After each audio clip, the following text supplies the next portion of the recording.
Namaste programs. Welcome back to the stream. Stream number 8403 on Disco Elysium. We must be close to the end now. Surely. Surely. We seemed so close yesterday. Well, 2 days ago. I didn't stream yesterday. I tried to start at 5:30. It was like 6:15 before I was actually back at my desk after doing some shopping and all sorts of other shit that went not wrong, but just got in the way of life. And then I'm like, fuck it, we'll take a day off. So, took a day off. Glad to have you back. So, where are we? What are we doing? Okay, so we've done that. We haven't done this. Microgrid generator. What we haven't done is check our stream on our phone. So, bear with me, chat. My apologies. This is extremely rude of me. You're just going to have to hate me for all eternity for doing it. But I need to have it there to see if it's working on and whatnot. So give me 20 seconds, possibly even less. Even less, there we go. It's looking alright. An old cylindrical generator is nested above the ammo lift with makeshift electrical wiring running out of its side and across the floor. The cables disappear into the wall to your right. The lieutenant puts his hand on the metal barrel, checking for warmth. It's cold now, he concludes, but someone has been maintaining it. The wiring has been repaired. Pour fuel into the tank. I don't have fuel. Where do these wires lead? He looks at the wall socket downstairs somewhere. What kind of generator is this? Liquid carbon? I would imagine it takes mazout. He points to the open fuel cap on the side of the dynamo. I'm looking, open fuel cap. He lies. The kind that's been favoured by vagrants and fuel thieves. It's been a long winter, long and cold. Rhetoric. If anyone stayed here, they'd need a generator. Pour fuel into the tank. Where's the fuel? I had fuel. Where did I find fuel? The lieutenant assists you, holding up the canister up to the fuel tank as you tilt. Dark brown viscous fluid pours out and the room fills with a chemical smell. There's a red starter switch on the side of the cylinder and a start rope on the other side. The lieutenant flicks the switch, pull the rope. The recoil start wakes the old generator up. The machine sputters like an old warhorse before settling down to a rattle. Find fuel for the generator. I didn't find fuel. The game is just somehow bugged out, I think. Where did I find fuel? Tap on the side. The tank is far from full, but there should be enough inside to keep it going for a day. Okay, well, there we go. We found fuel. We found fuel and, explore, look around. I don't know that that was meant to happen. Alright, let's see what's over here. We'll go left first before we go right. Them's the rules. Them's always the rules. You see a small metal door nested inside a larger one. A heavy steel blast door. There is a conventional keyhole above the handle. It's very small. What's on the other side? Another part of the island, probably. The lieutenant looks in the keyhole. The lock looks like it could still be usable. How do we open this? He looks at the door, then at its bigger brother, then at the lock. And maybe this is one of the doors we don't open. Interfacing. He's right. It would be better to open its big brother. A powerful engine hangs under the ceiling. It must control the blast door. Open the blast doors! Open the blast doors! Close the blast doors! You're right. We open the big one. Do you see controls anywhere? I think there's a console just southeast. He shuffles his feet to say warm. Let's look around. Getting the blast door open seems like the best plan. Open the blast door. How did we jump to Sunday? Oh, because we got shot. That's right. Did we get shot? We did get shot. We got shot in the leg. In the leg, Rose. In the leg. Alright, probably down. Oh, we can't go that way. We have to go. The dream told me which way to go. Well, I eventually figured it out in the dream. Here we go, through here. It's a hatch. Desmond! This hatch is jammed shut. Water rushes below, far down below. Felled insular console. Green paint flakes off the monoblock aluminium cabinet. There are rows of switches on the front panel, a frequency band, and even a keyboard. Run your fingers across the keyboard. The keys rattle like teeth. The keyboard hasn't been functional in decades. What is this then? The console of an antique computation device. The lieutenant points to the wires running into the machine. The generator upstairs with wires coming out. They terminate here. Could this open the blast door? For all of a sudden, Kim's got my accent and I'm got his accent. We need to fix this. I think, yes. Let's see. He points to the emergency dial switch. That one. The emergency open. Turn emergency open. Push light interior. Slide radio dial. Emergency open. The blast door opens with a series of clicks. A shaft of light appears, then widens as the light shines in. Let the sun shine. Let the sun shine in the sun. Yes, I shouldn't sing. You're absolutely right.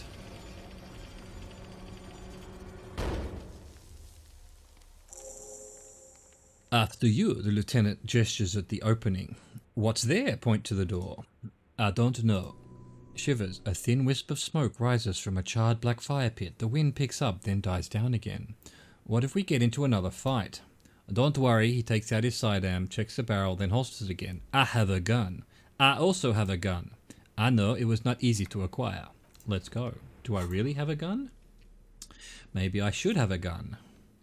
I think I've only got one bullet though. You've got one bullet. One singular bullet. One singular buttock. A dim golden glow animates the console, faint like ghostlight. Urgence ouvert reads one dial key. Allumé reads another. It's on, he smiles. Turn emergency open. Automatic boot. Push light interior. Yay, we got lighting. The lighting in the room turns on with a sizzle, a dim ambient orange. Slide radio dial. The dial slides under the glass, dark and silent. Restoring electrical power has not breathed life into it. Oh, no. What's this? Oh, it's because I've got that. There we go. Oh. Give me the magnet. God, there's just so much morale around here. I feel like whatever's coming up, there's going to be a lot of morale loss. I feel like the blast doors is the way forward, so we're going to check and search out here first. A firing slit. You can see inside. Hang on, wait a minute. Zoom out. Go back up here. Is this a thing from down here, or is it going to walk all the way around? He's going to walk all the way around, so let's not do that just yet. It must have been a direct hit to take out such a huge chunk. The distant sound of cargo ships, signal horns echo on the water.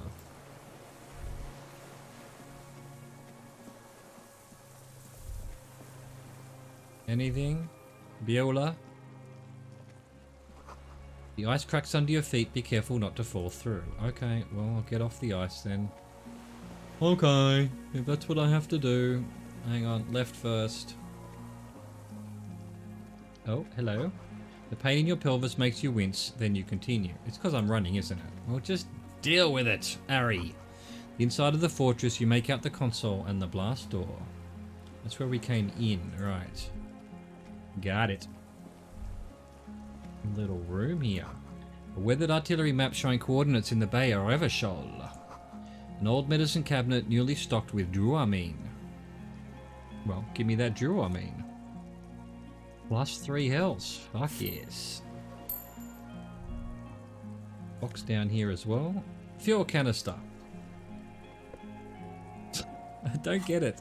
I didn't have the fuel canister before.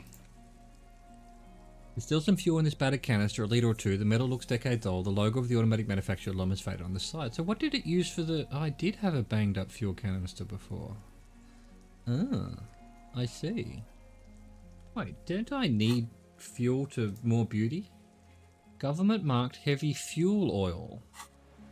So I did have fuel. Yeah, I've got more fuel now. I don't know if I'll be able to...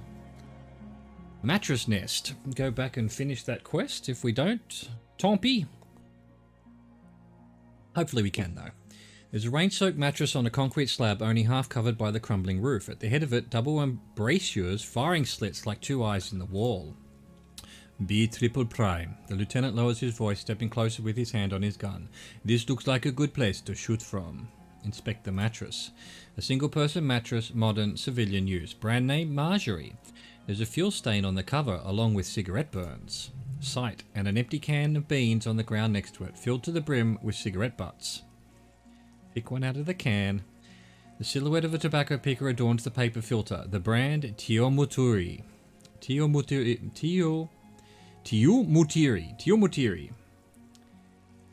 like the ones we found at Land's End, remember? Someone's been smoking, not like that, Land's End. The Land's End one. I may have been wrong when I said it was unimportant. He stares into the can for a second. This means the same person could have visited both locations. I didn't see any signs of smoking inside though. If people live there, they keep it tidy. This here may also be a smoking spot. Inspect the wall. There's a firing slit in the wall in front of you, like a little window. Touch the concrete first. Quite old and grimy from years without cleaning by anything other than the rain. Look through the hole in the concrete. The springs screech as you lean on the mattress and crane your neck to look out. A small piece of Martinez coastline opens up in the square in front of you, like a tiny landscape painting 1 kilometre across the water. The ruins look familiar.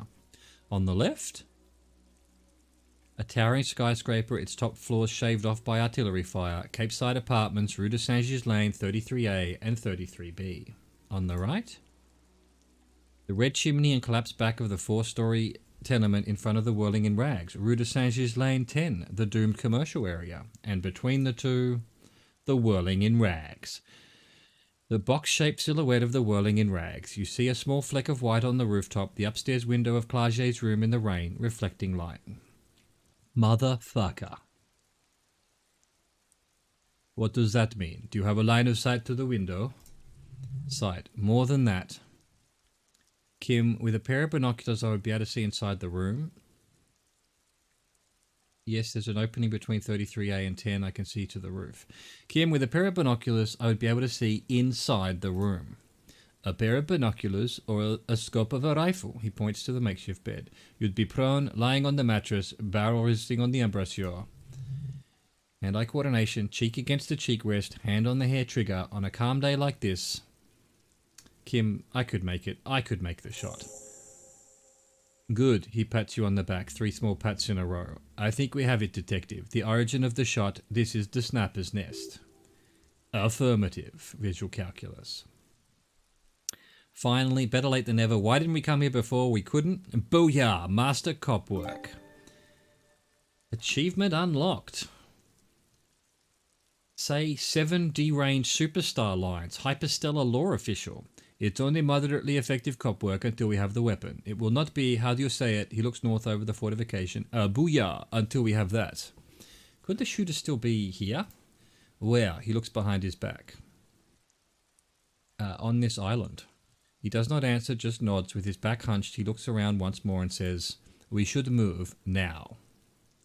Okay, we have found where the bullet was fired. We're fucking legends. Wow, how far away was that? Determine where the shot came from. Completed Sunday.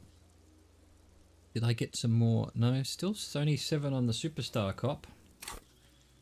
Right, so we can't upgrade physical instrument. We're screwed in that respect. So, let's go to the map. Shivers, physical instrument, Shivers. I guess Shivers. Wait, she's gone. I could probably do her again, but... You know what, let's save our point. Let's just save our point. Maybe we should, I've actually got 5 points. Maybe I should start trying to do some of these. Except once you get rid of them... So what's this? Learning cap for Shivers rate is 6. +1 pain threshold.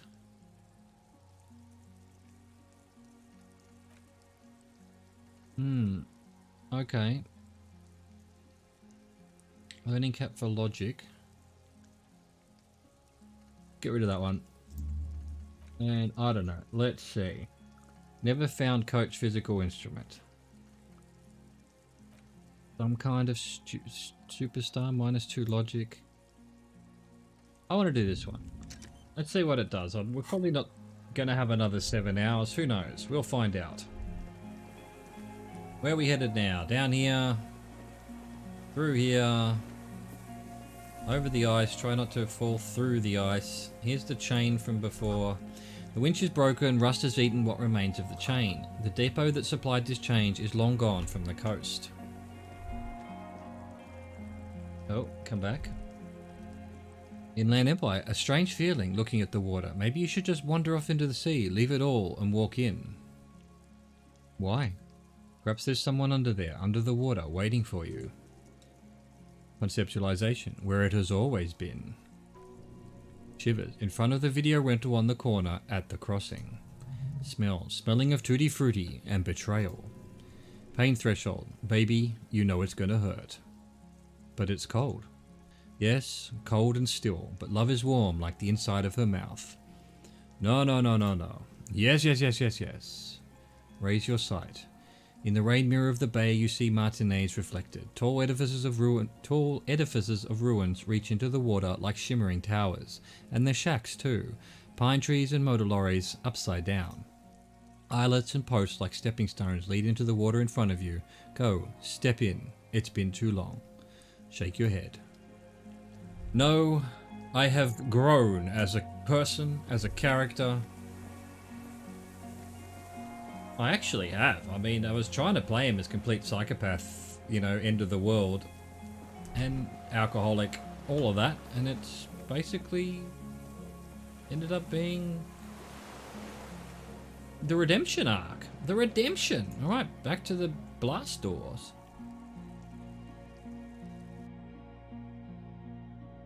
Let's see if we can find who the killer actually was. I have no idea who it could be. None. None whatsoever. I assume it's someone we've met. It's possibly the Elizabeth. But then I don't know why she would have... No, Elizabeth got killed. So it's not Elizabeth. I need more water. Hang on a sec. Keep hydrated. Possibly Elizabeth, I think. Okay, where are we?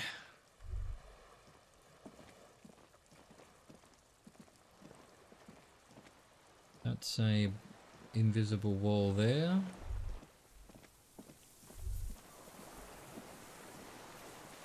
What was that? There we go. Small white flowers blossom all around you. A rubber dinghy. It's deflated, broken.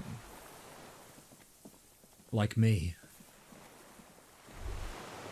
Uh-oh, here we go. We've got the fireman, maybe? Have a look around first. That's back there. Okay. We have pretty much seen the whole bloody game now. This is the last bit to find. Who are you? The deserter. An old man wearing tracksuit trousers leans on the frame stock of his rifle. He gathers a big ball of spit in his mouth, then spits it out into the extinguished fire before him. He raises his black eyes, hooded by creased eyelids, to meet yours. Sight. Unclouded by cataracts, his eyesight is sharp. You the fire guy, you retained your eyesight. Did you close the blast door? Nice gun you've got there, so you need to put down the gun so we can talk further. I am with the police, you can keep the gun, but keep it down, not one move. Sorry to disturbing you, goodbye. Are you the fire guy? Watch now. I can't hear you. He cups his ear. Did you recently tell 2 kids to put out their fire? 2 twins? I may have. All sorts of little rats have come sniffing around, trying to give up the position. Savoir faire. The position? Sounds like a hiding place. Fire guy, regressive bourgeoisie henchman, can't even talk like a grown-up. He shakes his head. You've retained your eyesight. My eyesight, yes. Helps me see all this shit. He clears his throat. Did you close the blast door? I did. And you opened it. How? He breathed out with a wheeze.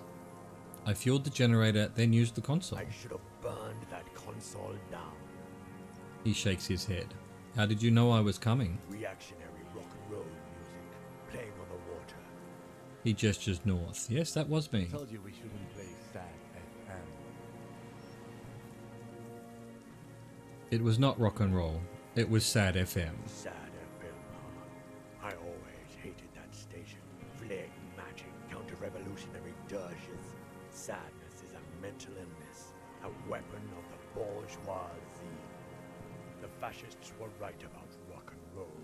It is degenerate, hip, gyrating mental illness music. Nice gun you've got there. It's not nice, it's a piece of shit. Gets the job done. He shrugs. Is that a Bill McGrath? It's a Dragon 446. Of course it is. Encyclopedia. Southeast Samoan made exotic. Must be defunct too. No modern rifle manufacturer of that name springs to mind. Samoan rifle? How did you get hold of one? It was sent to us by our brothers in the Xinyao commune. Military aid. He pats the rifle. Hand-eye coordination. It has stayed true to him. He can still make it sing. The Xinyao commune. You heard me. It's good now. Like chalk wiped from a board. His gaze turns inwards. Encyclopedia. He's right. Almost no one remembers there was a third metastasis of the World Revolution in the Safra Empire, extinguished in '06.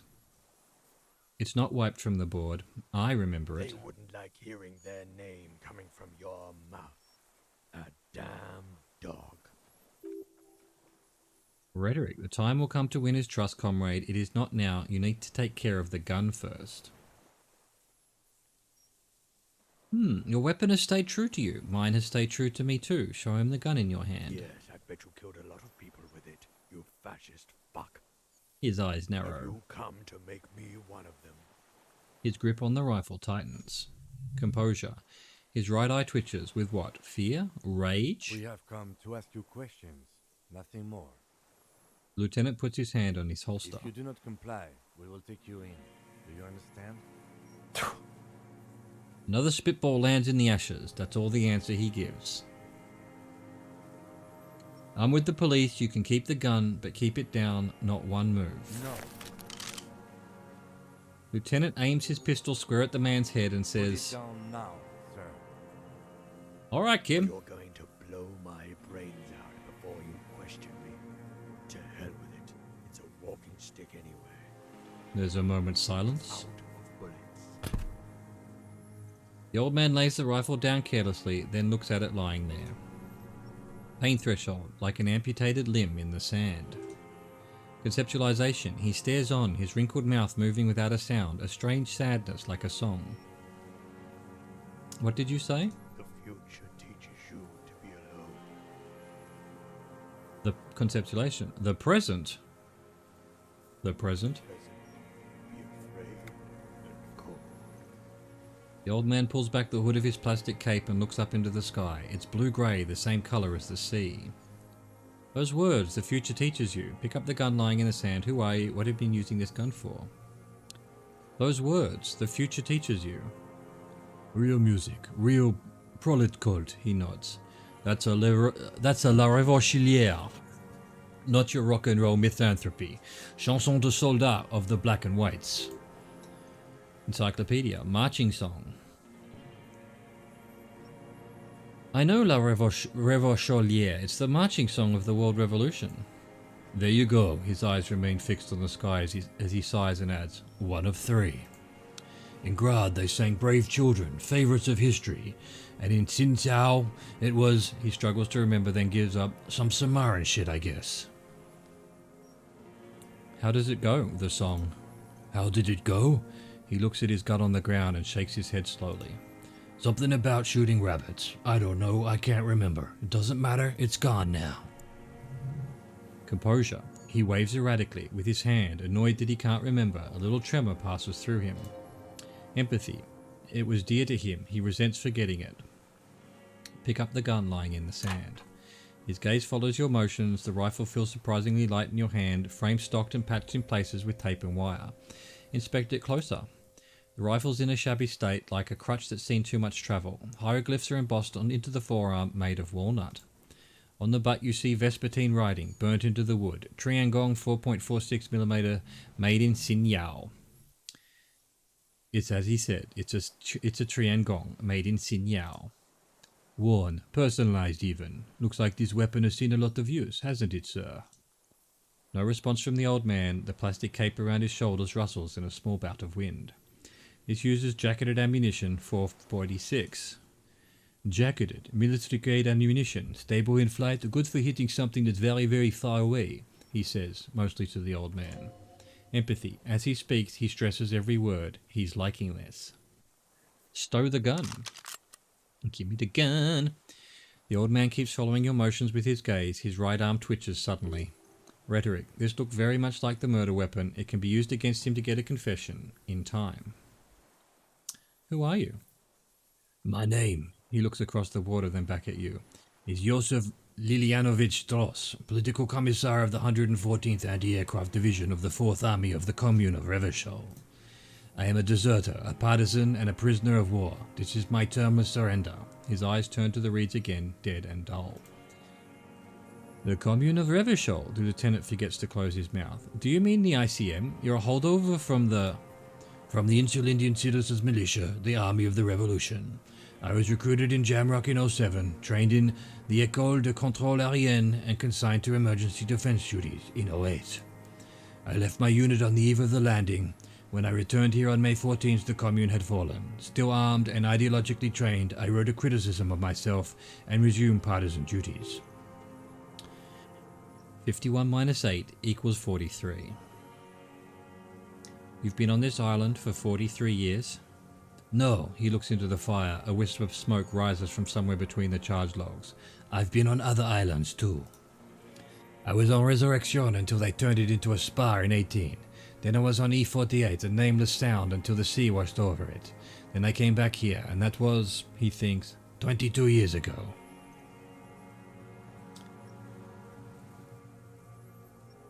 What is this place, this island? It's not an island, Duat. He looks around. It's a defensive fortification of the Commune of Revachol, and I am its last surviving defender. What was it used for? The congenitally deformed King Philip II built it to restrict access to the Bay of Revachol. We captured it in 02, retrofitted the fort with an AA gun to defend against the airborne landing, against the whole world. You mean the landing, retaking of Revachol? Coalition military called it Operation Deathblow. He winces. I later found out on the radio they called it Deathblow. You're one of them. Tell me, who speaks like that? We had 50 million people on Caillou alone. Someone who's come to end this madness. He shakes his head and says, Iblis. Iblis? The black-eyed angel, he nods. Conceptualization. Shaitan, Ahura, the darkened one. Again, you've been hiding here for 43 years. 43 years and 10 months. That's steadfast.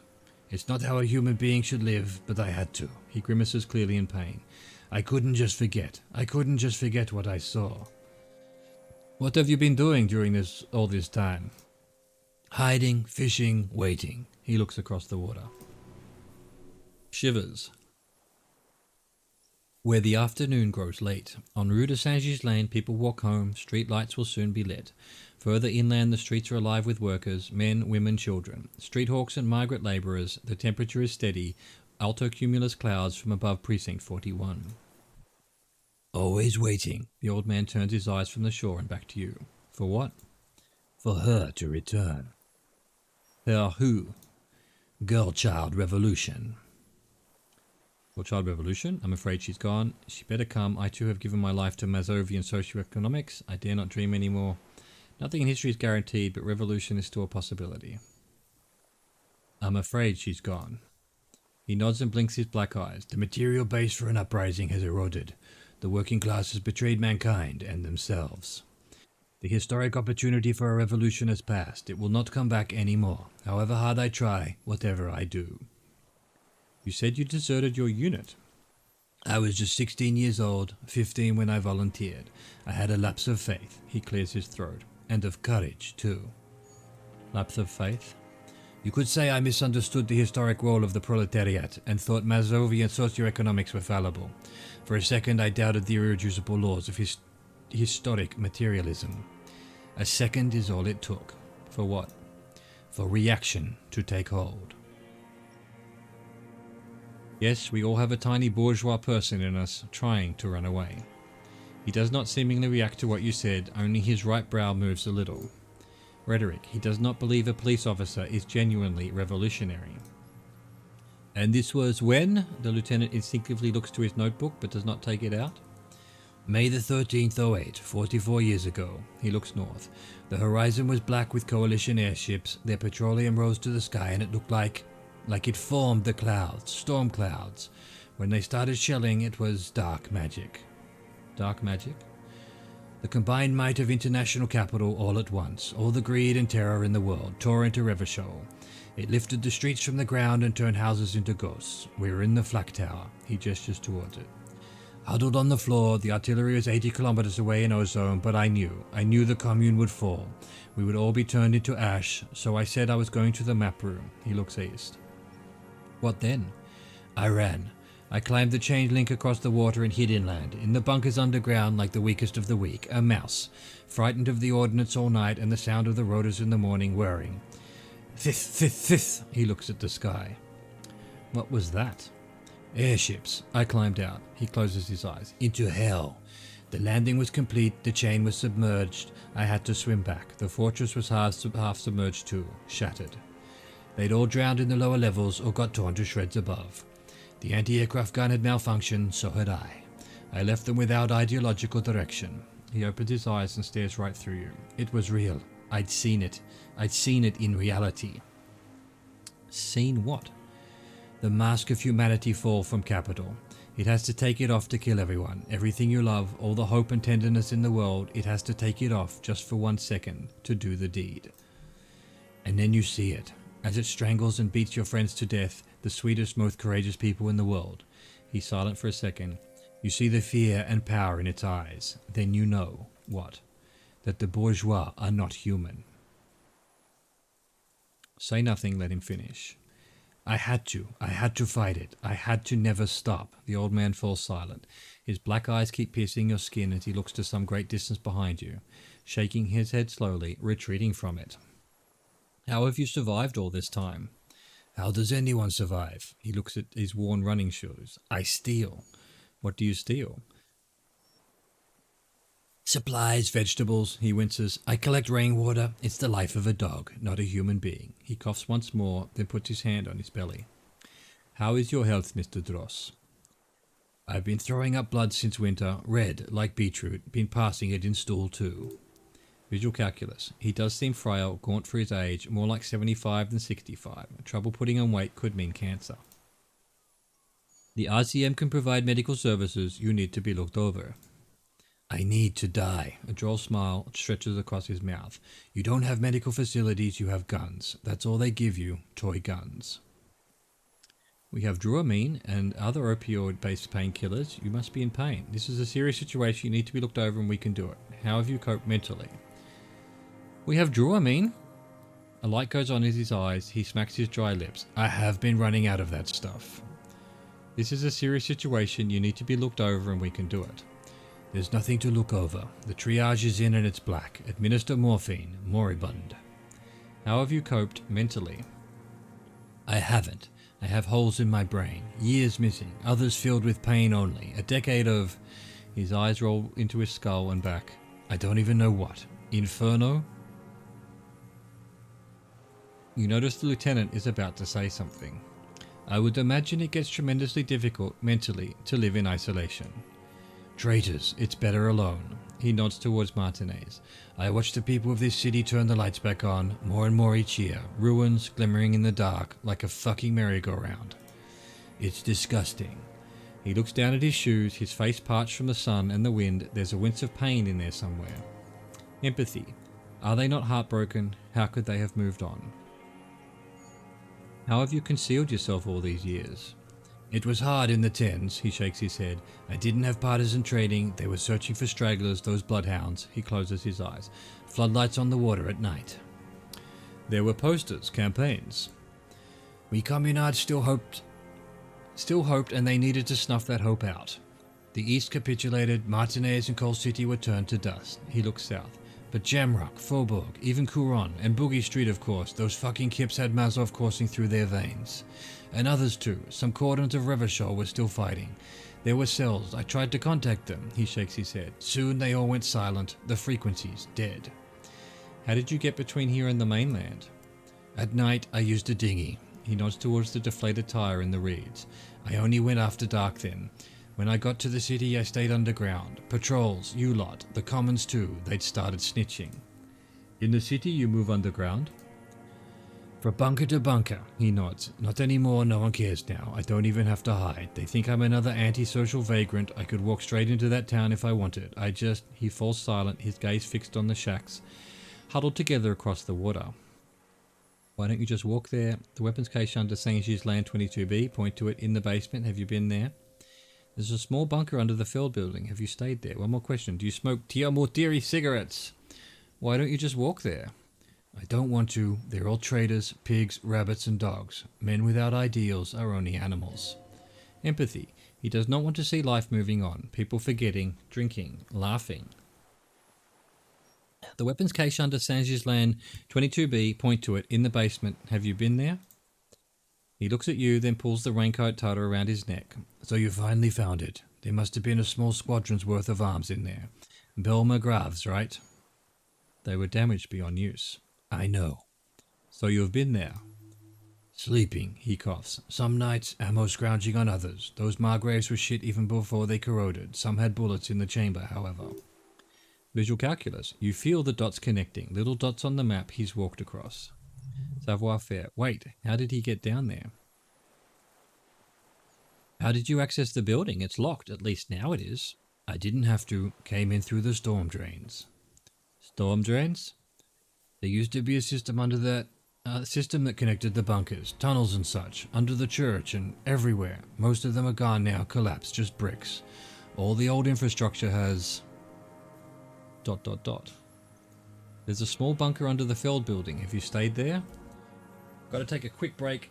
Just need to talk to my grandmother's nurse who has just arrived. I'll be right back.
Alright, aged care duties complete.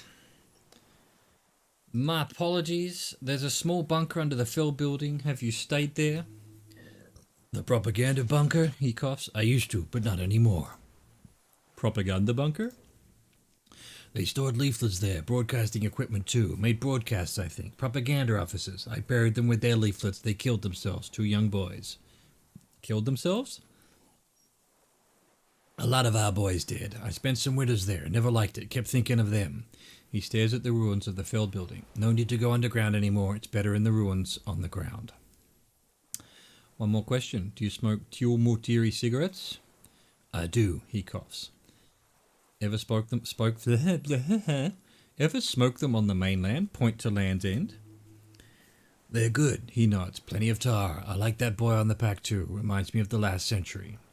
Tell me another thing. The old man looks across the water at the city, the ruins, the motorways rising above it. You said this is your termless surrender. You're with the RCM, he waves in your general direction. The coalition-appointed mob that enforces bourgeois morals in Revachol. We're not coalition-appointed, we just try to help people. That's right, we're with the good guys. We enforce the law, we keep these animals from killing each other. I know what it looks like, but I have secret plans to turn the RCM into a Mazovian revolutionary unit. We're with the RCM, let's leave it at that. We're not coalition appointed, we just try to help people. He stares at you coldly. You're the RCM. You represent the Moralist International, the enemies of humanity who took this city. I represent their adversity, le Parti Communiste Insulinde. Take me to them as a prisoner of war. I have relinquished my weapon, I can no longer serve. No superiors can relieve me of my duty. You bulldoze them all to mass grave for trying to free humanity. His hand shakes and he breaks into a coffee fit. Sight. A spray of blood from his mouth on the black charcoal in the fire pit. Rhetoric. Rene, the royalist on the coast, said, You never signed the Revacholian instrument of surrender. Liberal reactionaries signed that instrument, traitors who should have been burned alive. He draws his breath. I answer to the Communist Party. Is that part of why you've been here all this time? Because the party didn't surrender? He just wipes the blood from his chin. Honourable. Honour is a feudal atavism. He looks at the fire pit. My motive is class. So you're a communist soldier from the Communist Army. No, I'm not a soldier. I'm an ideological officer. I belong to the party, not the army. You said you were trained and assigned to the Defence Corps. Trained, he nodded, in historical materialism, then assigned as a political commissar by the party. These things used to mean something. Wait, what does a political commissar do? The old man does not answer. He tilts his silver head and looks at the reeds. You see a small tremor pass through his legs. The lieutenant speaks softly. His job was to assure the army answers to civilian control and follows the ideology of the commune. Scientific communism. The tracksuit-clad old man is suddenly reanimated. A commissar politique is a knight philosopher of the revolution, a future human. Awakened, reaction speed. Awakened from shutdown by the promise of ideology. That means you're a trained communist, right? He nods slowly. Then another tremor. Point to yourself. I am a moralist. No, you're not. You're part of the meat shield. He squints. The human shield that surrounds the fascists while they kill and rape. That's what you are. Detective. The lieutenant gives you a stern look. We have not come here to discuss ideology. He then turns to the old man. We have come to ask questions regarding a murder investigation. The old man spits into the fire pit. He does not say anything more. A jitter passes his lower body. I have another serious question for you. There is nothing serious in this world. He looks at the gun in your hand. It's a farce. Composure. Assess his body language. What have you been using this gun for? I've used it for killing people. Killing people? It's a gun. That's what they're for. You want a moralist euphemism? Defending your family and your property? I haven't done that. I've used it to kill people. Interesting, the lieutenant nods. During or after the war? There is no after the war. He shakes his head and smiles, his teeth rotten black. Class war is never over. Logic. So he's continued killing after hostilities ended. Okay. Reaction speed. This is it. You can feel it. Like battery acid on the tip of your tongue. Something you haven't felt in a while. But what? This is what you live for. This is the shit. Electrochemistry. The great serotonin jackpot. Logic. The solution.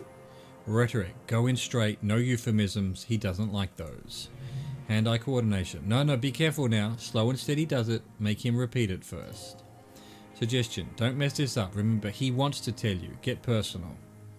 So you're saying you killed people after acting fighting stop. Did you use that gun to shoot and kill a colonel of the security contractor Krenel?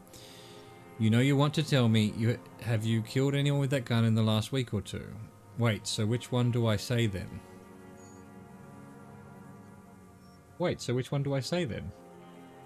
Nothing comes to you. Silence. His black eyes look at you. Shivers, and in them a chill like electricity running up your spine, crawling into your skull. What? All is not as it seems. Detective, the lieutenant turns to you with a well-disguised impatience. I know you want to tell me. Have you killed anyone with that gun in the last week or two? I don't want to tell you anything, you grotesque murderer. Suggestion. And why did you think that was a good idea? Don't listen to me. I'm wrong all the time. Yes, you are. So what did they... So it was suggestion that says he wants to tell you. Hand-eye was make him repeat it first. And rhetoric was go in straight. You're like rhetoric. Go in straight. Did you use the gun to shoot and kill a colonel of the security contract Krenel? The who now? He leans in and cups his ear. Drama. He heard you. He just wants to hear you say it again. This is dramatic flair on his part. Right choice. We're in. Do it, sire. The corpse in ceramic armour hanging behind the Wellingham Ranch. Did you shoot him? The fascist dead squad who took a bullet in the mouth on the night of March the 4th. His name was Elias Cortinea. He was part of a security detail in Martinez. A beautiful, strong man sent here by the Honourable Private Military Company. Okay, he heard you. He just wants to hear you say it again. The fascist dead squad who took a bullet in the mouth on the night of March 4th. Oh yes, that one. He looks up at the sky and clacks his tongue. Ugly piece of work, that boy. Did you kill him? The lieutenant takes a sudden step towards him. I am a son of a welder and an officer in the commune of Revachol. He spits a big one at the lieutenant's feet. I do not collaborate with murderers and pederasts of the liberal regime. Logic. Exhaust him with proof, pile it all on him, get a confession. Hand-eye coordination, the gun, the murder weapon is the perfect opener. Smell, the scent of blood in the air, but what else? There was something you can't remember. Don't need your cooperation, I've got this. We've done the ballistics, point to the tower, the shot came from this island. You're a communist, I talked to the dead man, he told me communism killed him. Come on, what am I forgetting? Hit yourself on the side of your head. Okay, alright. There's something you can't remember. I guess, given perception told me to do this, I'll do hit yourself on the side of your head. Wait, here it comes. The goddamn Maybells. The dried Maybells on Clarget's roof. Oh, yes. There were Maybells in the grass when you got here. They're revolutionary symbols from the war. Sight. Nowhere else, nowhere in all of Martinez have you seen them this spring. There were Maybells behind the victim's window. Show him the dried flower. Damn Maybells. He looks at the blossoming field behind you. The whole island is turning white with them. Empathy. He seems tender suddenly, nostalgic even, a strange mood swing.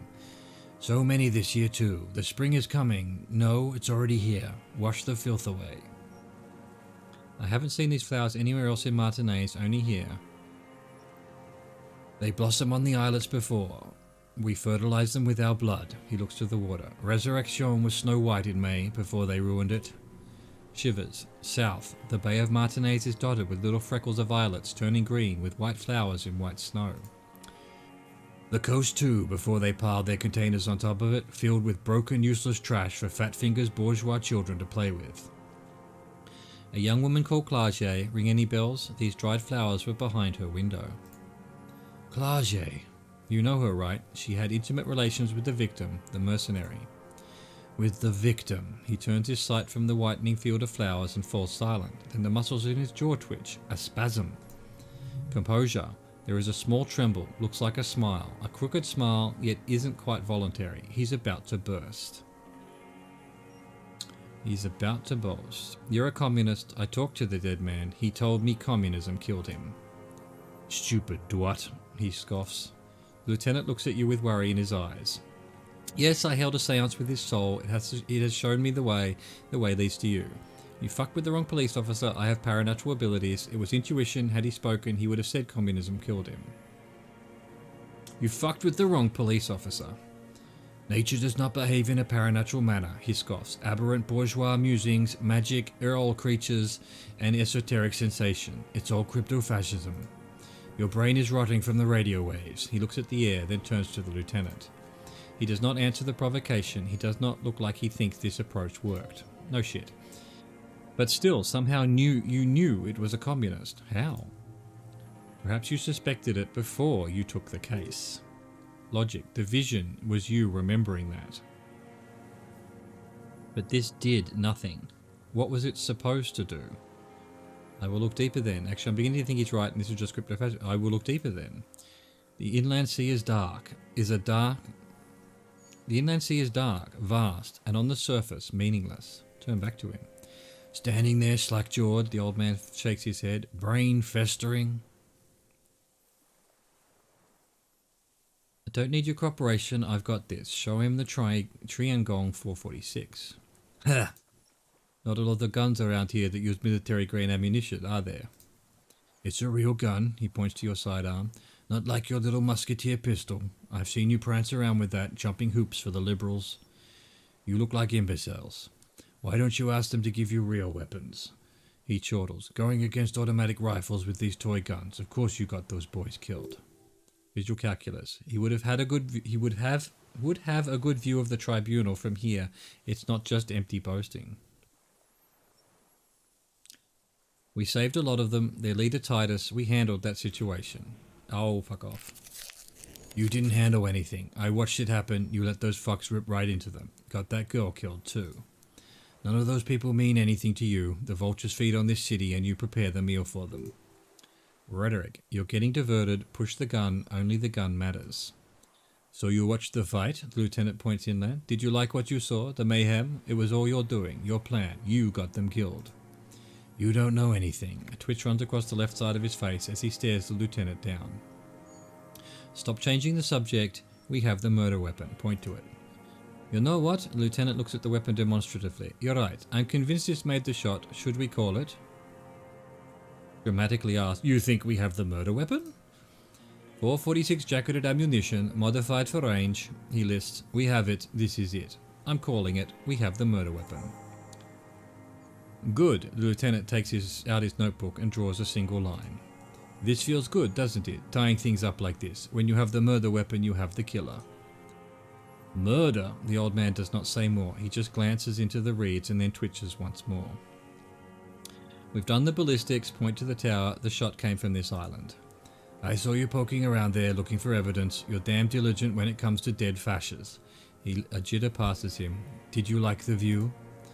You had the direct visibility, there was embrasures in the concrete specifically meant for a topfaller to use, and you had a long-range rifle in your possession.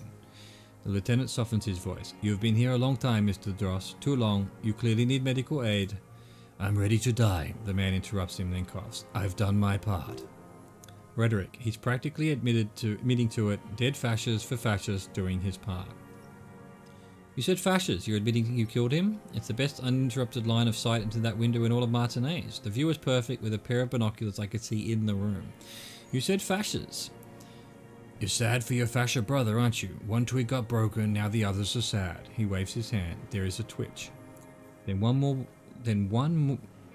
in his right eye. He suddenly jerks to life. You know who he was. A coalition-trained murderer, armored and armed. He wasn't human, the blunt end of a hammer, dripping with blood.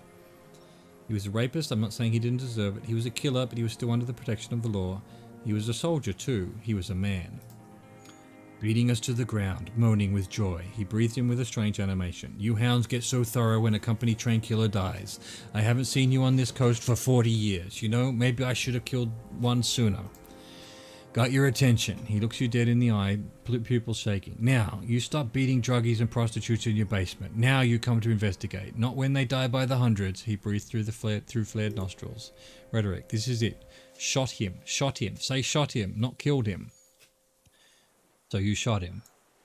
Oh, the inhumanity. Closes his black eyes. One paramilitary less in Revachol. You can almost see him squeeze a tear out of his eye. His fists begin to tremble from the anger.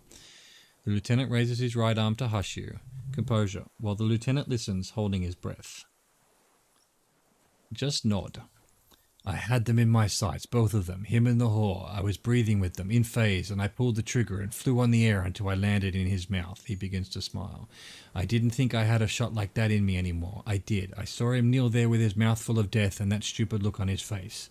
The smile quivers, and his dick still in her. Then what? Nothing. I went to sleep. Next morning there were Maybells everywhere. The world was white, or what's left of it anyway. My last spring here, I knew the fascists would come to avenge their own. And so they did. Lieutenant just looks at him for 1, maybe 2 seconds, then breaks the silence. Mr. Dross, are you aware you're confessing to murder? Yes, a single word is all he gives. The lieutenant takes out his notebook slowly, very slowly. And you were looking at them, the victim and a young woman having sex, through the scope of your rifle that night, before you shot him. The old man nods. Why? Because that's what they were doing, he shrugs, then smacks his lips. Logic. The motive. This is where the motive is going to come from. I don't understand, he turns to you. Do you, detective? I don't understand this part. Why were you looking at them that night? I'm always looking. He cocks his head to the side, then turns his eyes to the city. Another tremor passes his right side, lower in intensity. Are you always looking through the scope of a rifle? He explains. I'm just trying to understand. A rifle scope has the best magnification. And if you don't like it, click. You pull the trigger? Yes. He looks you in the eye. Think of it as a form of critique. Conceptualization. He will not stop now. These dialectical materialist types never do. Exploit it. Logic. You've got him going. Connect every little piece now. Wrap this up like a gift.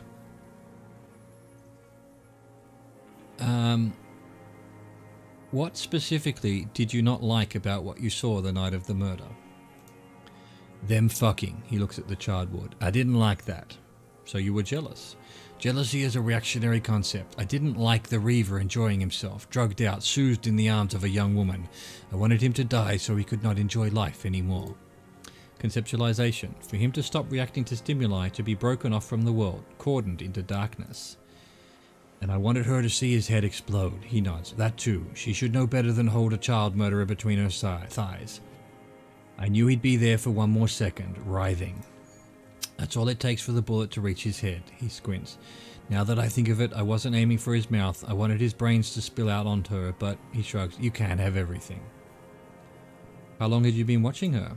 Since she came into Martinez. I saw her sneaking in the reeds early in the morning, behind the Feld building. It was dark, still winter. She didn't have her skimpy outfit on then, just a spot in the night, moving. Past the Feld building on the coast. What was she doing there? Hiding something in the water. She had a fag after she'd done it. I was up in the ruins there. She couldn't see me, but I could see her smoking. She was nervous, but not scared. What do you think she hid there? Her passports and tickets to Villiers, he coughs, and from there to Cashabroom. Encyclopedia. In the free state of Semenine, hidden away at the edge of the earth, near the Pale. This is the hidden buoy she told us about. You looked into it? He nods. After she was gone.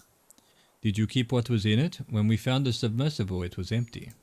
No, why would I do that? I didn't need tickets to Villiers. I put them back. If I wanted to extort someone, I'd do better. Rhetoric. This implies that he's thought about extorting her. Logic. Also a little inconsistency here. He was surprised to hear her name Clarget before. Would he not have seen it on the documents? Well, no, because that wasn't her name. We already know that. Are you sure? We checked the submersible. There was nothing there. You saw her name on the passport, but before, when I said her name is Clarget, you didn't seem to recognize it. It didn't say Clarget in there. He shakes his head. What did it say her name was in the passport? It was something, he stutters. I don't remember. It was dark that morning. I only remember her face on the photo. Are you sure? We checked the submersible. There was nothing there. He looks to the reeds confused. Why would I need that trash? I'm not going to Villiers. Composure. A strange confusion comes over him from time to time, some kind of aberration of the nervous system. Moving on, did you continue watching her after this? I did. He almost smiles. She had a face like an archipelago, with those birthmarks, and a body hard and lean and bruised all over, black and yellow. I could see she's taken a beating. I could see who she was, too, he nods. A spook, on the run. Revershol's the cloaca of capital now. All the bagmen and arm dealers end up here, to do drugs and have sex like animals. You could tell she was a spook from the documents? She had different color hair on the photo and glasses, forged. Some sordid bourgeois affair. I've heard about this kind of thing on the radio. Drama. He's setting it up for you. Visual calculus. The bruises. You can't make that out in a scope. And you could see her bruises through the scope of a rifle. You can't see bruises through a scope. It's just a blur. He shakes his silver grey head. How did you get close enough to see the bruises, Mr. Dross?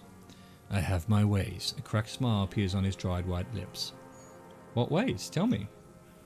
Oh, fuck off. Not in this lifetime, Duat. He raised you off with a cough, his thoughts elsewhere. On her. Logic. This one's gone. Make up somehow. Connect something else fast. You're a bad detective, lazy and bad. One little thing missed and I drown in anxiety. No, it's cool. I've already got him. I don't need to be perfect. No, it's not. Fix this now. Move on extra carefully. Be incredibly minute. Did you have feelings for that woman? He sighs, there's nothing to hold on to, only this. It's not enough. Sight. The coals of his eyes glisten suddenly, like stones dripping with water. Is he crying? Man needs to feel something else. In this fight, it helps if you have your eye on something there. He looks to the city. It's weakness, I know. There have been others? Yes, over the years. It's not unproletarian to feel something. Was that why you left the dried flowers behind her window? No, he starts to shake his head again, a sunflower on a withered stalk. Why then?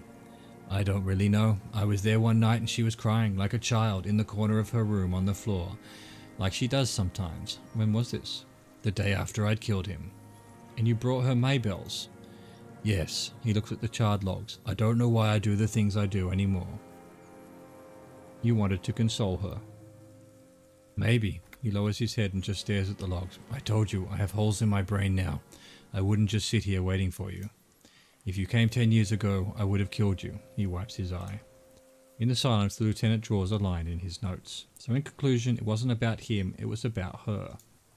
Her, he repeats, staring at the ashes, then the reeds. There's a twitch in the corner of his eye.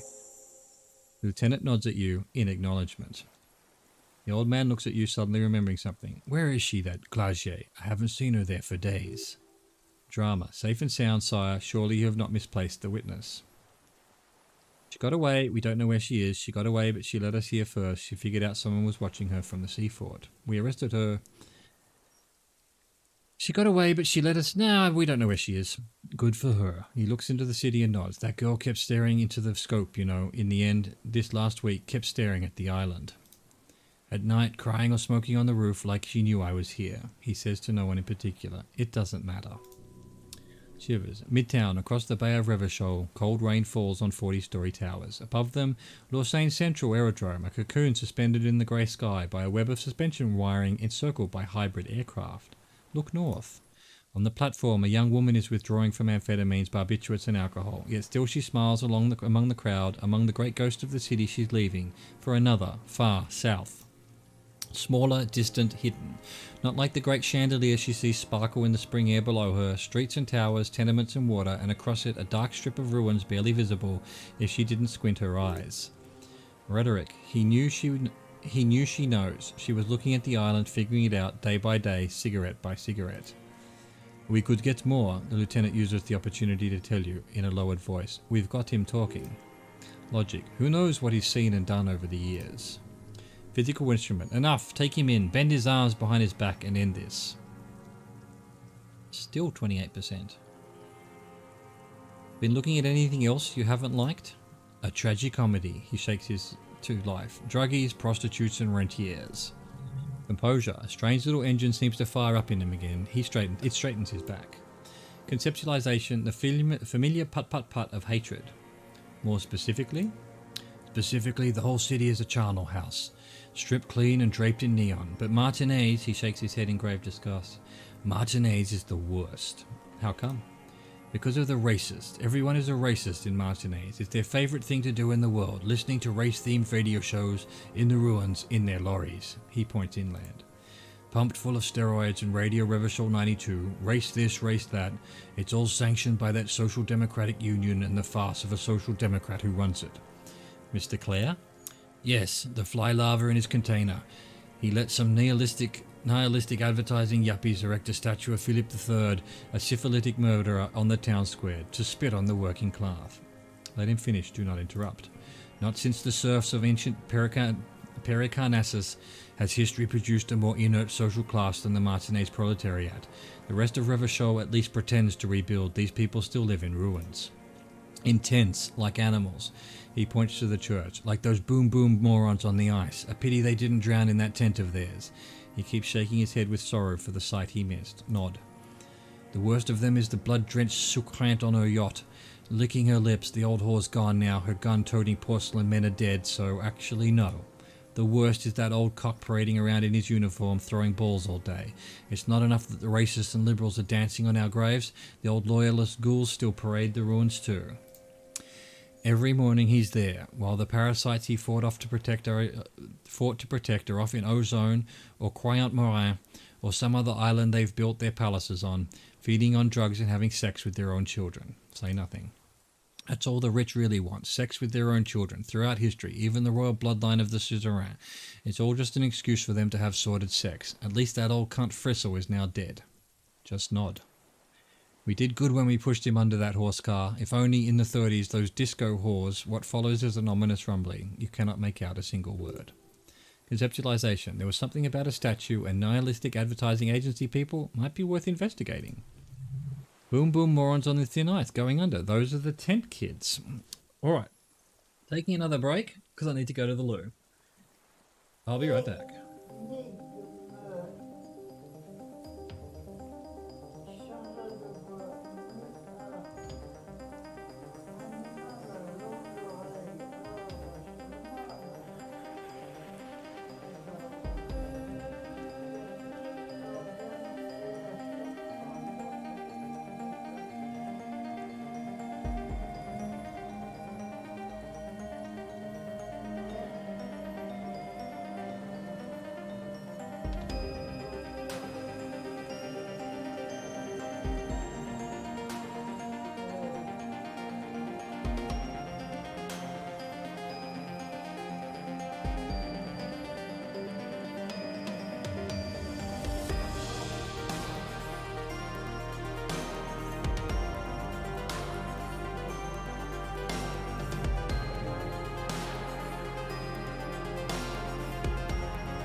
Eight. Okay. Fuck yes. Where are we? Let's go the boom boom morons. They're morons, duped by bourgeois culture. What more is there to say? I've seen their kind pop up like worms after the rain. He makes an erratic gesture of annoyance. Disco whores? Whores is all he says. Even that word has to be pushed through his teeth with great force. The rage seethes too hard. There's something about the statue on the roundabout. And syphilis? Syphilis is a disease Philip III contracted in a whorehouse. He fires quickly. The statue is an abomination. Abomination? The bacteria entered his brain and made him squander trillions of sparkling wine, cocainium, and monuments of himself. His son Philip IV, the insane, contracted syphilis in the womb. He breathed in a wheeze of hatred. Encyclopedia. That is technically possible, although Philip III was not actually syphilitic, he was just mad. And he still went on to govern Revachol for 25 years. We lost 2 million lives toppling that mode of government, and those grotesque statues too, hundreds of them. But it's still there. What a keen remark, he sputters. Yes, it is, isn't it? It's still there. Do you know why? Because you forgot to take it down? Because the king is holy and his statues are indestructible? Say, because the king is holy and his statues are indestructible, but mean it ironically? Because cynical advertising yappies erected a deconstructed version of it. That's right, some advertising cockroaches erected a cynical deconstruction of it. We tore it down with honest working class plastic explosives, and there it is again. He shakes his head in disgust. Art is a bourgeois establishment. It's an affront to humanity. Every gallery should be bulldozed and the artist should be given 30 years of hard labour in Yekokata. Reaction speed. Wait, the bullet hole in Philip's heart. The statue had been shot. That was him. Visual calculus. It had to be. He's already proven capable of taking a far more complicated shot from here. Conceptualization. Forget about that. Something more noteworthy goes off in your brain. Could it not have been that it was you? You shot the statue. There was a bullet hole in his heart. Actually, it was not deconstructed so much as captured in the moment of explosion. What? Actually, it was not deconstructed so much as captured in the moment of the explosion. Something more noteworthy goes off in your brain. Could it not have been that? That actually it was deconstructed so much as captured in the moment of explosion. What are you talking about? The ancient communard cocked his head. It's not a monument to Philip III anymore. It's a monument to the monument of Philip III exploding. What is this madness? A dim light comes on in his eyes. Lieutenant 2 has cocked his head and is looking at you with strange expression. It's not madness. It's a monument to what you did, to your program of destatuing Revachol. So you're saying it's a communist monument now? Not only. Yes, and furthermore, the design bureau people were probably left-wing too. They often are. We did always have the prettiest posters. Maybe you're right. His eyes fill with understanding. That is how dialectics work. But understand this, art is still a bourgeois institution. He coughs, then adds in a gravelly voice, and they should all still be sent to Yekokata. Of course, straight to Yekokata. A lieutenant hums. Straight to the open pit mine, or cleaning up radiation in Severnaya Zemlya.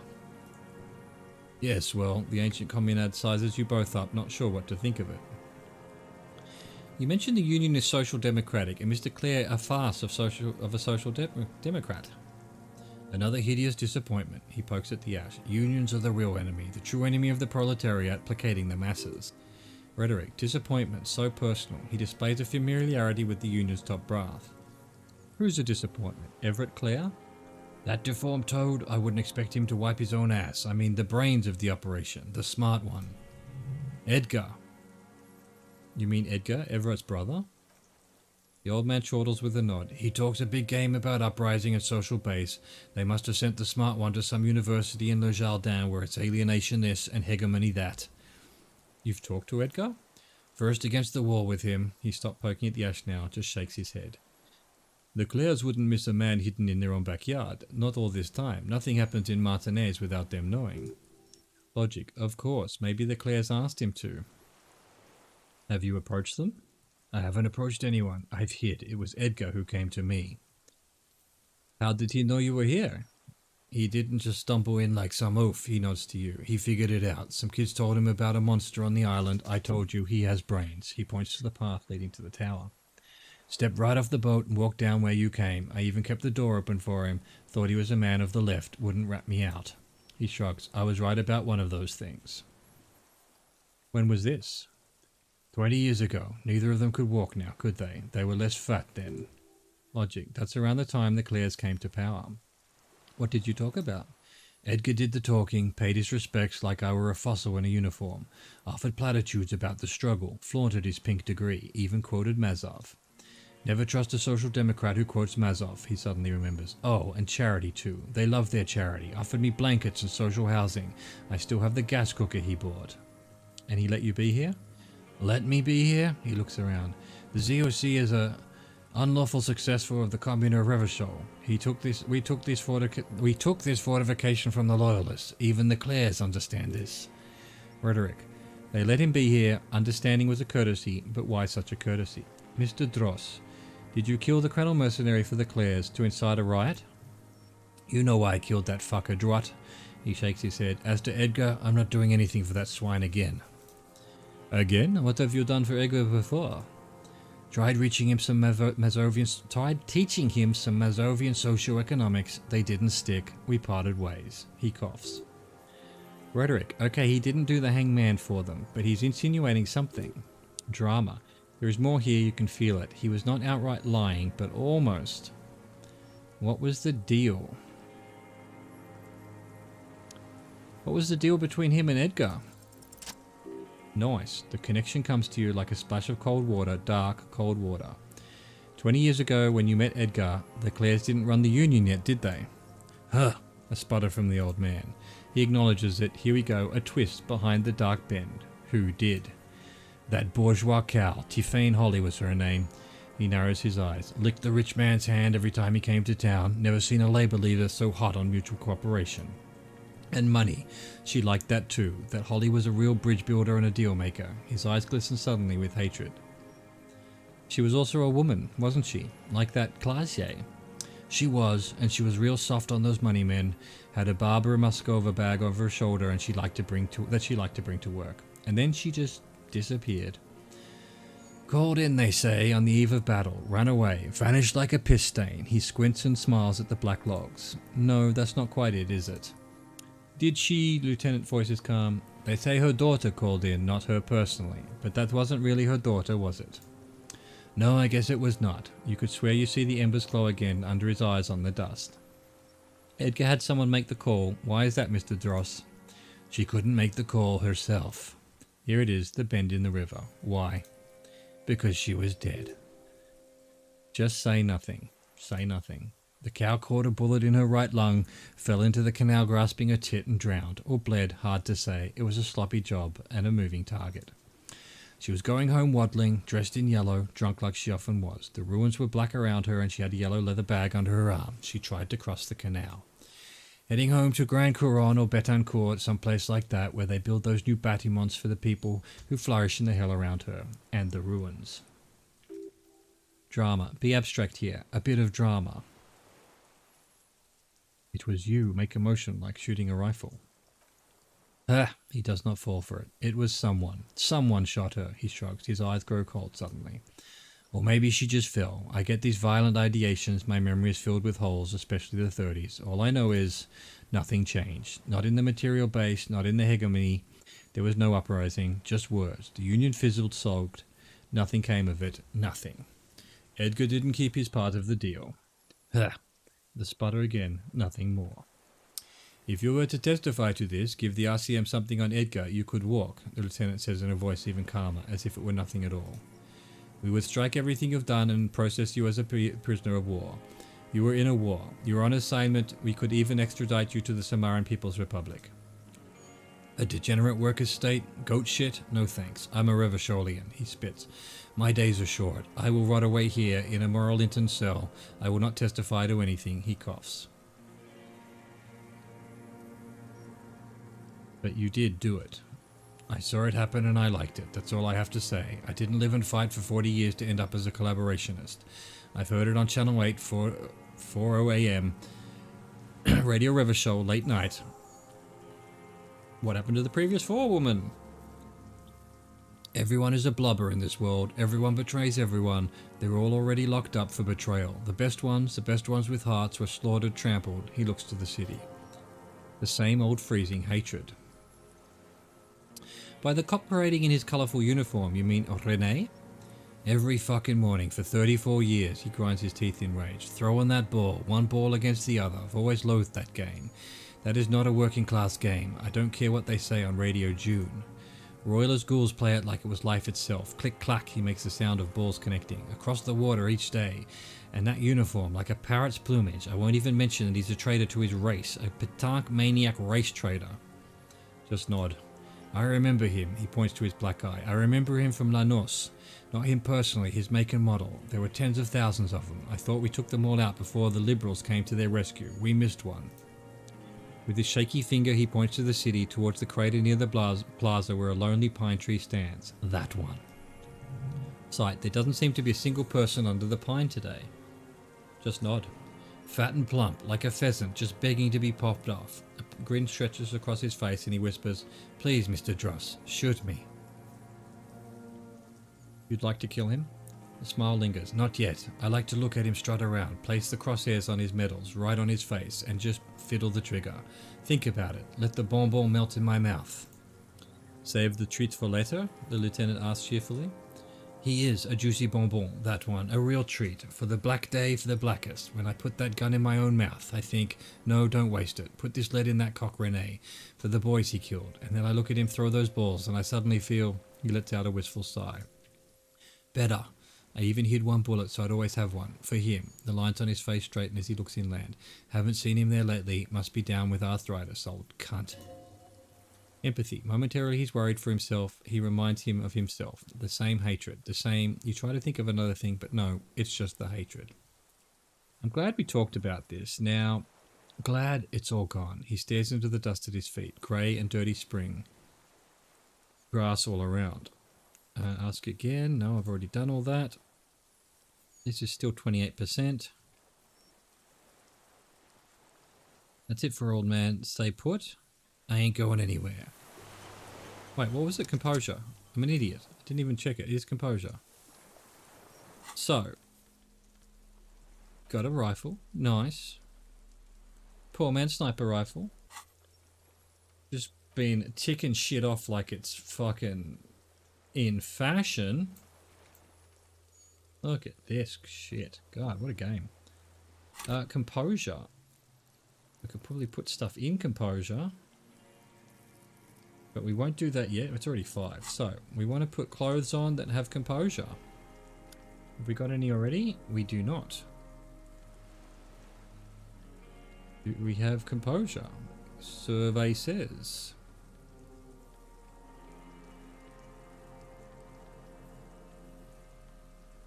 Come on, really? No composure? Oh, there's one. Put the boots on.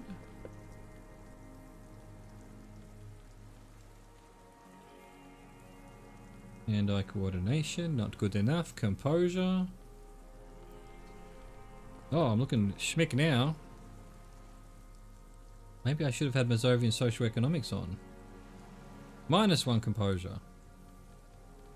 Alright, well we got +2 composure. That's possibly good enough. 58%. I'm not happy with it. I'm not happy with it. I've got plenty of fucking points. Let's put a couple into composure. At least a couple. Put it up to 10. Fuck it. 92%. Watch me fail it. Fuck you, game! Game! Fuck you! For a 60-year-old man with stomach trouble who spent his entire life alone on an inhabited island, he seems surprisingly fit. That's it. Squint at him. He's prone to erratic hand gestures and clearly malnourished, but that's it. You can see no more ability in such frame. The moment passes and you say... I'm going to put one more on. I can't. 10 is the maximum. Fuck you, game.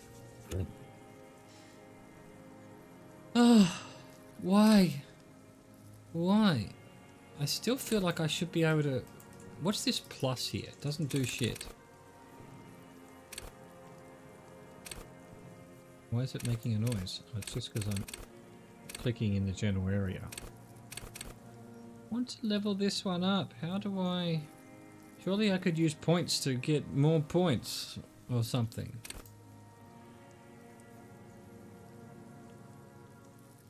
Well, fuck. So, can't even do that. Josef Lilianovich Dross, you're under the arrest for the murder of Ellis Cortanea. What? The old man eyes filled with sudden unexpected terror at the words. But you said I could be taken to the... Composure. The sum of all the erratic movements, fidgeting and mood swings he's been exhibiting.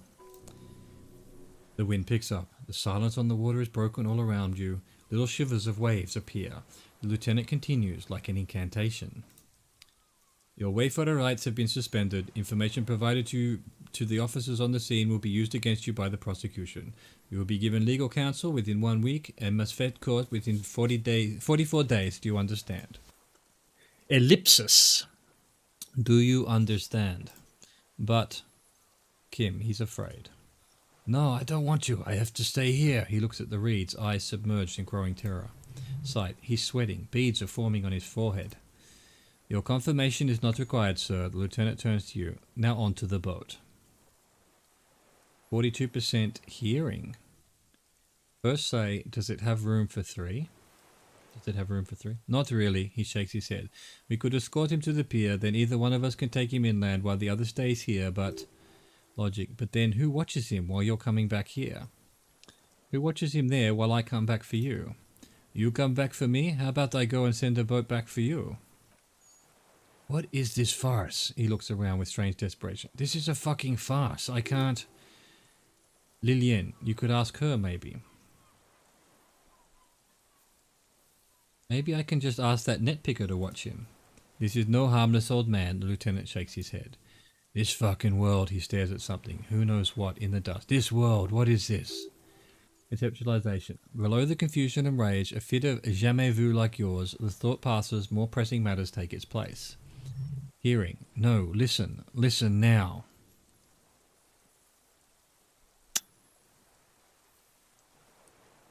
I'm going to just give it a go. It told me to do it. Failure. You thought you heard something, but it's just the reeds. Maybe we could all fit in there, the lieutenant says. We could all fit in the little boat? Actually, no. He scratches his head. You could come back for me once you've taken him to the precinct. I could come back for you once I've taken him to... You could come back for me once you've taken him to the precinct. No, it would take a whole day on this island. You go and transport the prisoner. I'll be there. You can escort him to the pier with you. No need to be polite. I'll do it. This world, the old man repeats. What are you talking about? Is this... His voice drowns out in a sudden gush of wind. Us? Visual calculation. The wind is cold from the east. Your skin is crawling suddenly. There's someone coming.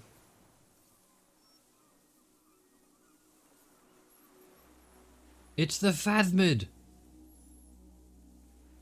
Holy shit, it is the Phasmid.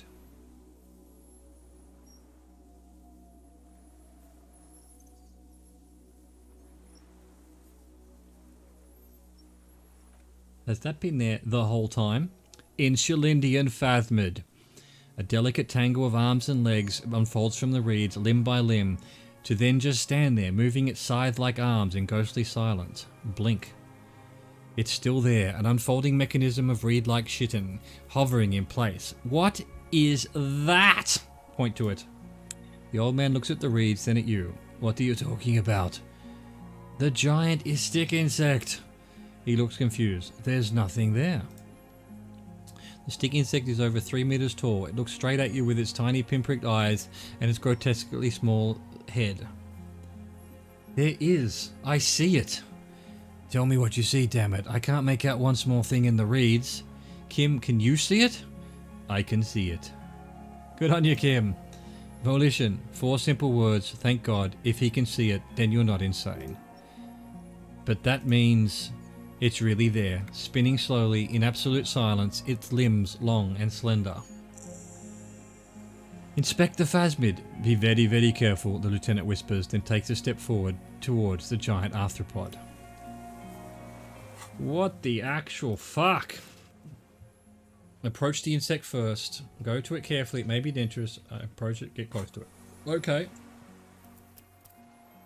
I found the Insulindian Phasmid. I am a hero.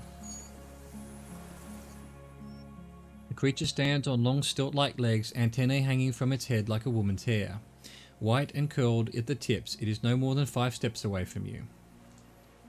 Reed-like tufts stick out of its joints. As the insect moves its forearms, it produces a faint hiss like a reel-to-reel machine spinning after the tape breaks.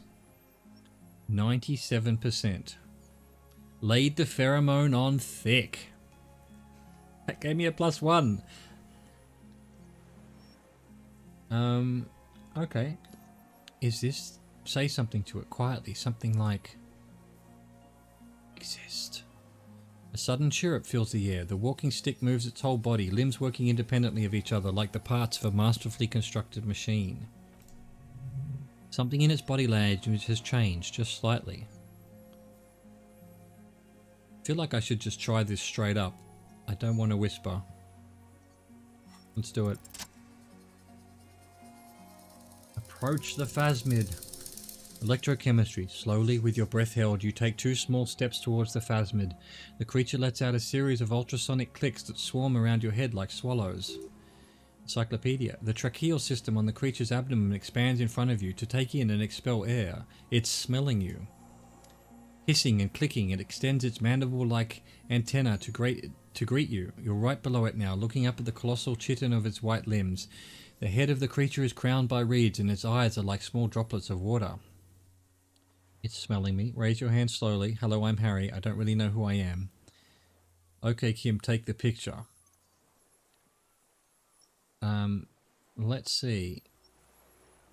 Look behind you. It's smelling me. Maybe it is real, the pheromone. The lieutenant's mouth is agape.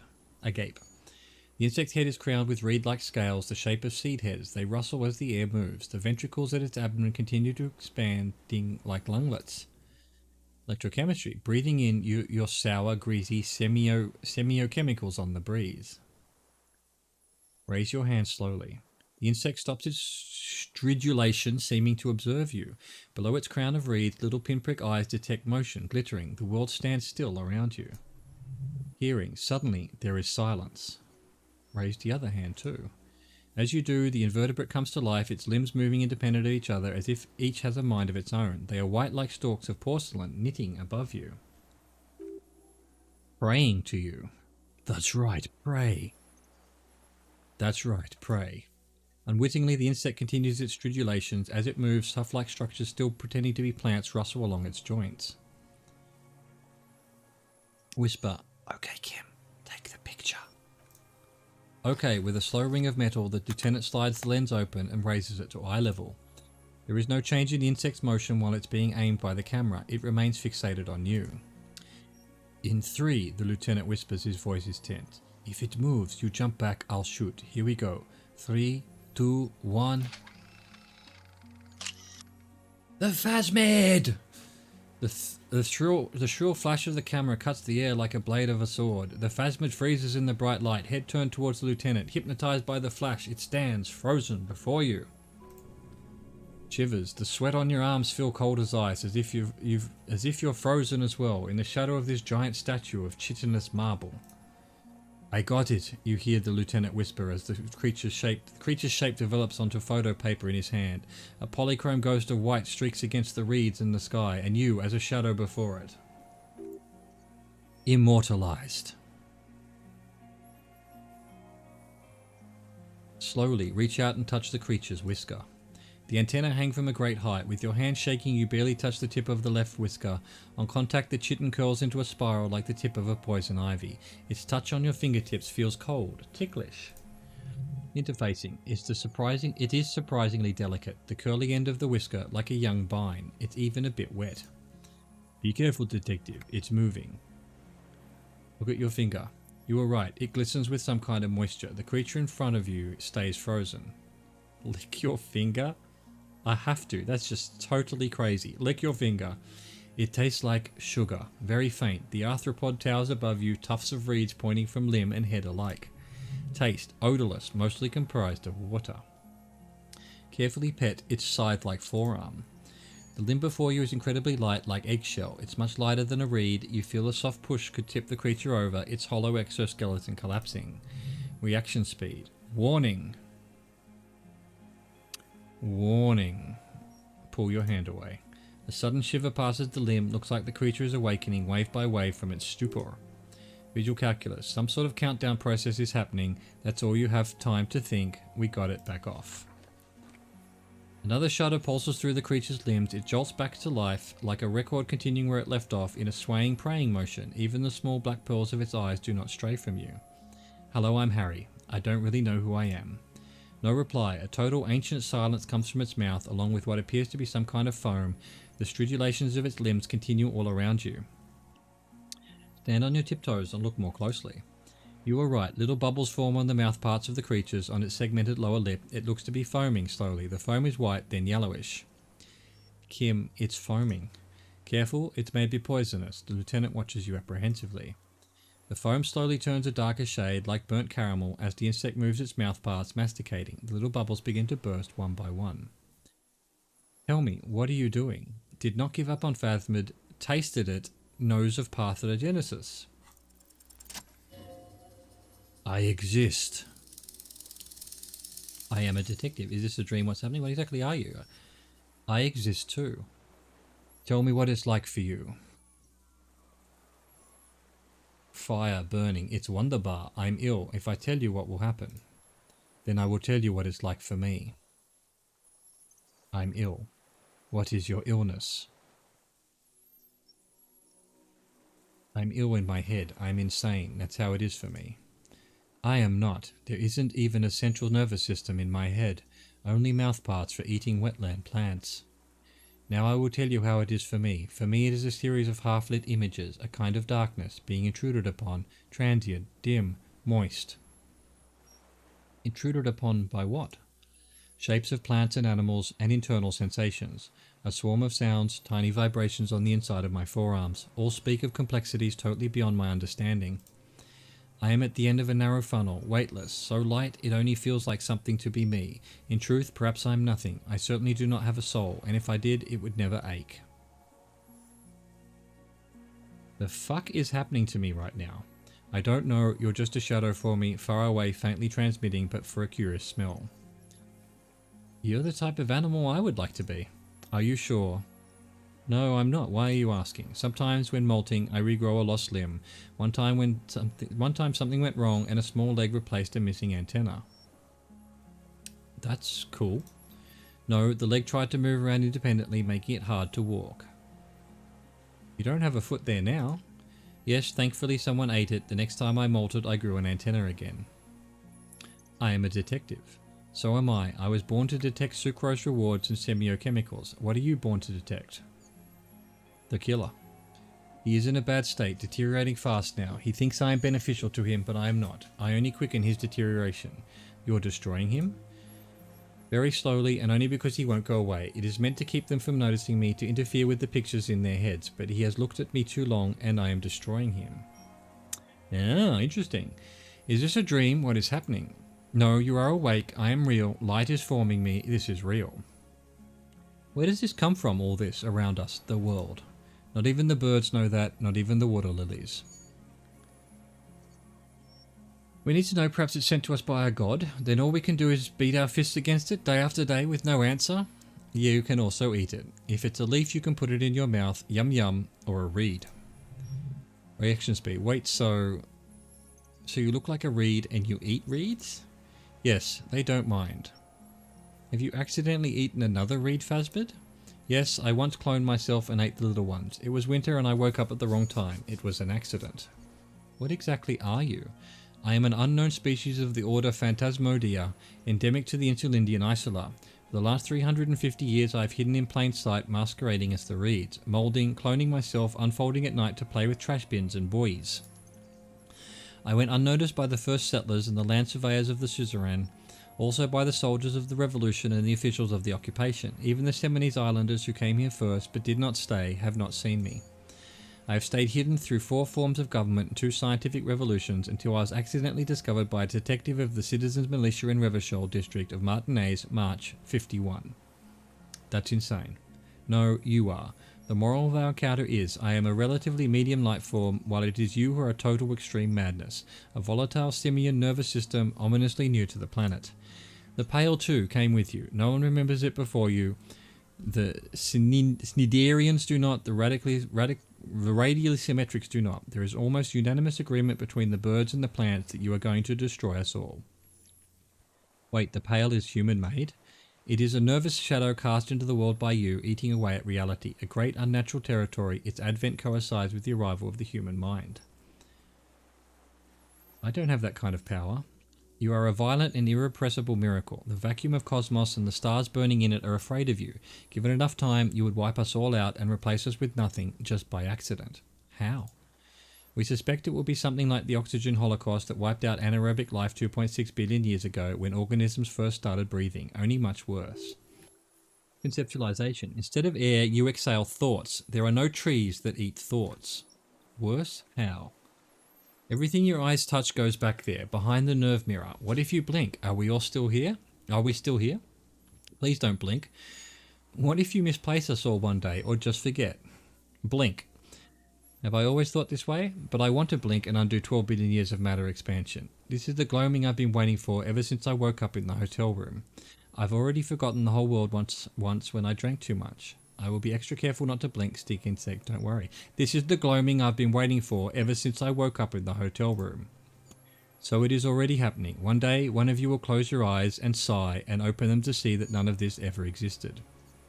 Kim, am I having a violent epileptic seizure? It doesn't look like that, no. What does it look like? You're just staring at it, he whispers. Then I think I'm having a vision about the final fate of mankind. Okay. After a second, the lieutenant asks, is it somehow related to the case? The case? The case is meaningless compared to this, laughed nervously. I have totally transcended the case. I think you should back away from the unstudied species now. I have to say goodbye now. I have no more thoughts. That was all. No, there is one more. No, there are no more thoughts. Of all the creatures I've met, you are the kindest. Of all the creatures I've met, you are the scariest. Of all the creatures I've met, you are the most beautiful. That one. Thank you. I also have one more thing to say to you. That woman. Turn from the ruin. Turn and go forward. Do it for the working class. What woman? You cannot lie to me. Behind you it smells of fire. So awfully far you are prepared to go in her presence. End it. I will try. She was middle class. It doesn't make a 3-meter stick insect to tell you that. Disengage slowly. As you're turning away, the phasmid mirrors your movements, stepping on the water. The long limbs carry its feather weight without breaking its surface. What in the factual uck?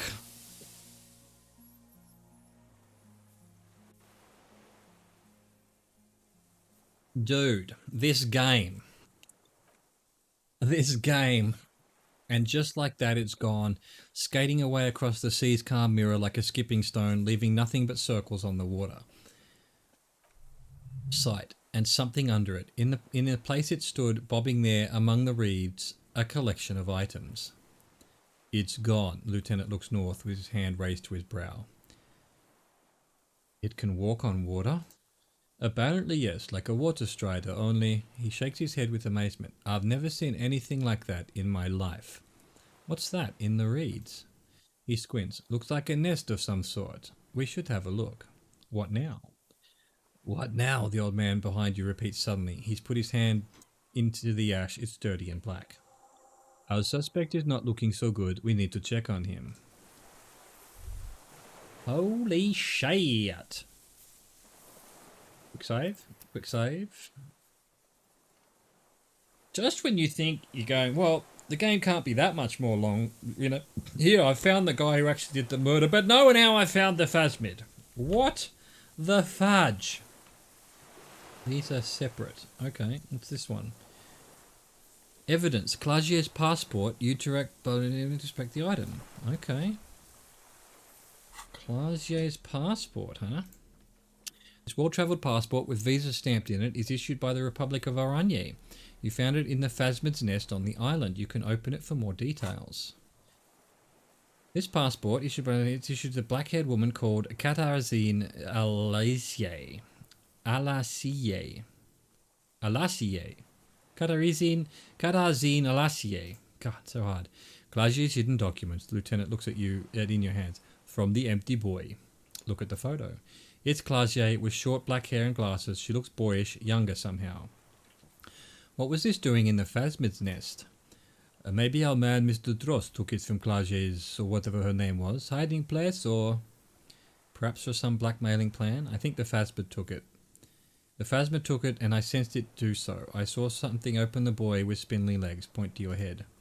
Like a magpie, he looks around. What a coincidence. Then it would also have collected the other objects, which would be highly unusual. By now, the lieutenant has accepted your unusual methods. It says, Katarzyna Alassier. He opens his note. She said it would be for Anouk Meyer Smith. Anouk Meyer Smith. Logic. Katarzyna Alassier was supposed to be her real name. Where Clagier comes from, remember? God damn it. Katarzyna Alassier was supposed to be her real name? She lied to her. Maybe this is her real passport, not a fake, because this is her real name. No, she lied to us. Her so-called real name was not her real name. Somehow she's managed to lie to us about that too. He almost smiles. What's her real name then? I don't know, but it's not Katarzyna Lisier or Klaje or Anouk Meyer-Smith. We didn't even scratch the surface with her, detective. He looks at it. Perhaps it's better that we didn't arrest her. Who knows what hell she'd be raising in my district by now. Shiver. The winds are silent. The streets are empty of her. She is no longer in the city of Revachol. Put the passport away. What has opened up here? The deserter.